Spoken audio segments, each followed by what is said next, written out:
porte la pluie qui s'est abattue sur Rome. Ils étaient des milliers de fidèles présents place Saint-Pierre pour la première bénédiction hier du pape Léon XIV. Bénédiction Urbi et Orbi à la ville et au monde, accompagnée d'un joyeux Noël prononcé dans une dizaine de langues. Joyeux Noël, que la paix du Christ règne dans votre cœur et dans vos familles. Merry Christmas, may the peace of Christ reign in your hearts and in your families.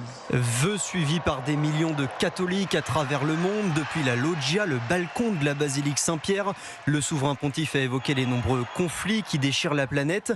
Et Antonino Gallofaro, vous êtes le correspondant d'Europe 1 en Italie. Le pape a aussi adressé un message clair au vieux continent. Oui, il en a profité pour remettre l'Europe et l'Occident au centre de l'attention. Il s'est adressé à ces catholiques occidentaux qui se sont un peu sentis délaissés par le pape François. Il a en effet invité l'Europe à rester fidèle à ses racines chrétiennes. Léon XIV. Nous confions au prince de la paix tout le continent européen, en lui demandant de continuer d'y inspirer un esprit communautaire et de collaboration. Fidèle à ses racines chrétiennes et à son histoire, un esprit solidaire et accueillant envers ceux qui sont dans le besoin.